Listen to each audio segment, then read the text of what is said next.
Hello everyone and welcome to another casual review. Today I'm talking about, you click the title, you know what I'm about to say, warning for language, Void Bastards. It's basically a first-person shooter roguelite in space, and essentially you are working for this faceless corporation. The whole time the narrator, kind of your guide, is this British computer, and every time you do a run, they release an inmate who is in this spaceship jail for some random reason or another. Every time you start a new run, you get assigned a random prison mate, and it says the reason that they were committed. And sometimes it's just for basic little crimes like loitering in front of a store, just silly little things like that. So tonally, you can tell that this game is very cheeky. It's got a bunch of dry British humor, and so you are essentially traveling out in space trying to gather up certain materials for this computer in order to build certain objects.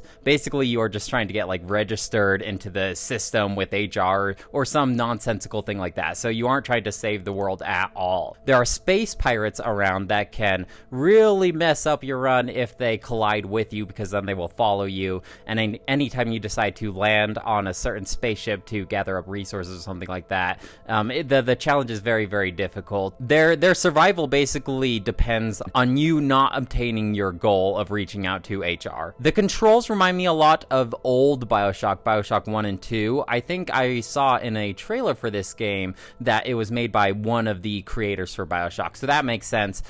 Just how it controls, and gameplay-wise, it is very similar to Bioshock, where the top button is your jump, the B button, the bottom button is for you to crouch. Basically controls exactly like that. And then you are encouraged to crouch and sneak around and not make any noise, very similar to Bioshock. And it has a certain amount of survival mechanics, especially early runs before you really build up your character in roguelite fashion, where you are just very limited on ammo. In fact, most of the time, you are very discouraged to openly engage in combat, because if you run out of ammo, that's it. There's no melee button or anything like that. Especially early in the game, your health pool is very low. You're basically going from ship to ship, and all these ships are basically abandoned, full of these mutant, weird alien creatures. There's not that much diversity in terms of these enemies. Some of them explode if you go near them. Other ones have a shield. There's turrets, there's security cameras. But I think all in all, there's only about 7 different characters with varying tiers to each of these enemy encounters. But they are just these weird mutant alien creatures. So you're going to these abandoned spaceships if you need to, because you have 2 resources that you need to watch out for: your fuel and your food. And every time you travel to a new ship, you eat 1 food and you use 1 fuel. If you run out of these resources, you're basically out of luck. You're gonna die and have to start over on a new run. So eventually you do have to land on some of these ships, and you have to just basically sneak around. You're gathering up a bunch of resources like food and fuel, but you can also gather up parts in order to craft certain upgrades for your characters, and these upgrades roll over to future runs. And I actually feel like, compared to most roguelike games, the upgrades in this game feel very, very substantial. In a lot of roguelike games, it's from now on you'll get 1% extra HP, or for now on there's a 2% chance that you don't consume any ammo when you shoot. But in this one,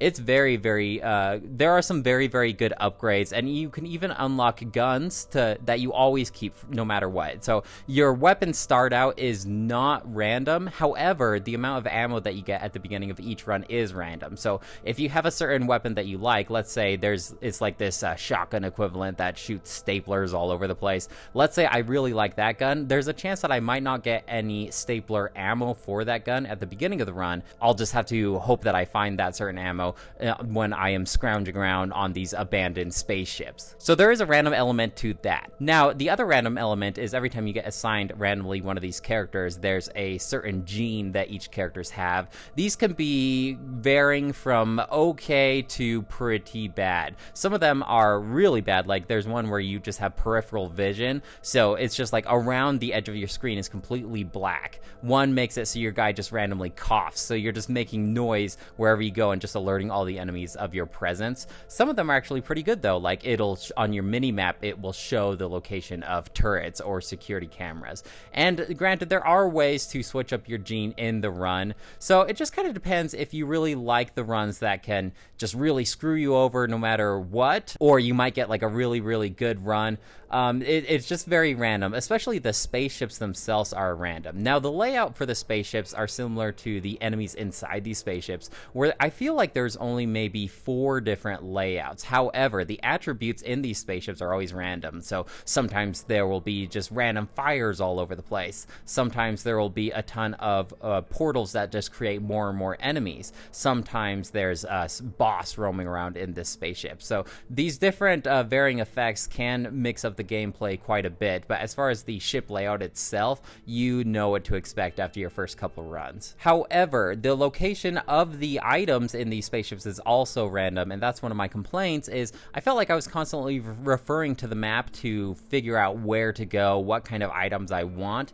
If the ship does have a helm, you can go up to the helm and access the computer, and it will show you the location of all the items on the ship. And so usually if there was a helm, I would go straight to that unless the ship didn't have any power, and in that case you have to go to the generator first in order to boot up the power on the ship, then you can go to the helm. But I just felt like I was constantly pausing, like, hey, where do I go? And I feel like the ability to create a waypoint would have been really beneficial on my mini map, so I didn't have to keep on opening up the big over ship map. There is a waypoint that always shows you the exit point to go back to your main ship, so it's not like you have to complete a certain objective in order to return. If you go in and you see a bunch of tough enemies and you're intimidated, you can just hop right back out. Now granted, if you're all out of fuel or food, you just have to tough it out and risk it and hope you can sneak around and gather up enough resources. One of the viable options that I found, if you are just feeling over your head on these ships, is you could just run and just don't worry about attracting anyone. Just run and grab as many resources as you can in each room. Enemies will eventually lose track of you if you are quick enough, and so you just grab whatever you can and then just run straight back to your shuttle to take you back to your ship. And that actually works a lot better than you would initially think, because you do run faster than most enemies. Another tactic that you can use to your advantage is every door, assuming there's power to the ship, can close and lock. So you can essentially lock these tougher enemies. There are these really big bad enemies. They're called screws, and they basically just shoot like spikes out of their armor. They take a lot of ammo to defeat, so it's almost always a better option to avoid them until very late into the game when you have really good gun unlocks.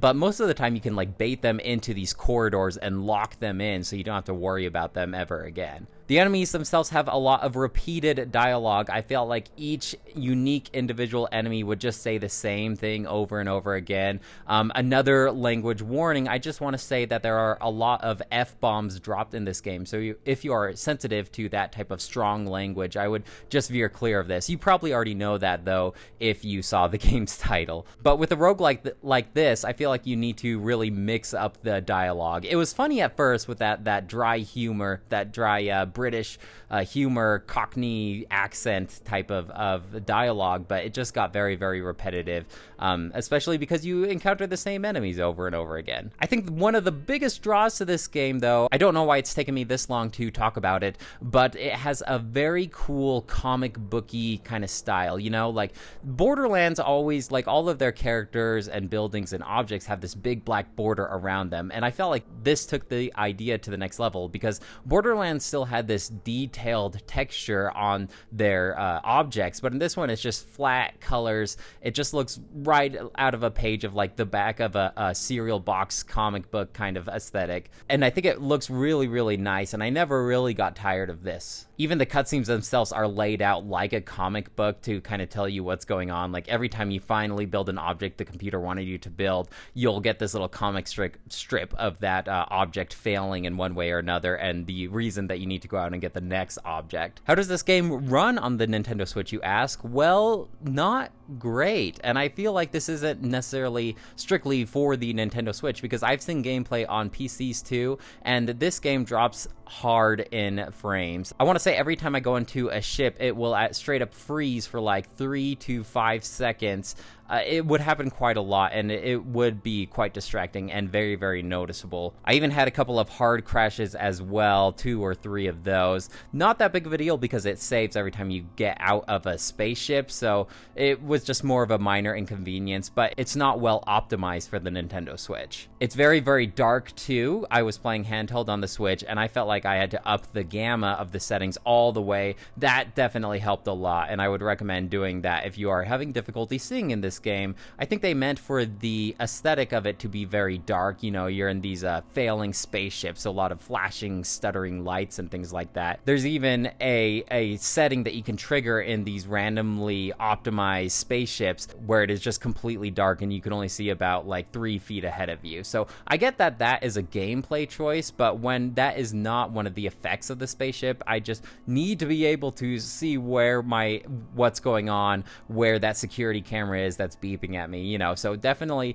once I upgraded the gamma, that seemed to help a lot. By the end of the game though, it was really hard at the beginning of the game, and I was definitely feeling pretty discouraged, like I don't know if I'm gonna see this to the end. But as you get these upgrades, I felt like the final guns were overpowered. The last gun that you can unlock straight up just brainwashes enemies to fight for you forever, like indefinitely. This doesn't run out at all. You know that I really like that gameplay mechanic, so it was very nice just being able to mind control these screws to fight for me, but ultimately that just felt so strong because you could just mind control everyone. You didn't have to fight anyone, and by the time I feel like by the time you get that gun, and then you straight up get this rocket launcher that shoots like this black hole thing that sucks enemies up. Once you get access to those guns, the game becomes very, very easy. And you can get to that point in about 7, 8, 9 hours, depending on how your runs play out. Throughout the game, though, certain things can screw you over, like when you are exploring from ship to ship, occasionally you'll encounter like these void whales, and if you run into one of them, you are just eaten and the game's over. I felt like even these space pirates that you encounter can really screw up a game because they are really, really tough to fight. You almost need these late game guns and all this extra health that you can finally unlock in order to finally tackle those guys on. I think I am getting a little tired of this roguelite genre. I would much prefer a straight laid out story, but this game definitely had some charm and it was very, very unique in its aesthetic and humor. I think I'll give this game a 3 out of 5. Definitely look out for it if you really enjoyed the gameplay from the first 2 BioShocks. Well guys, that's it for me. Let me know if you have any questions or comments about Void Bastards, and I would love to hear what you have to say. I'll talk to you later. Bye!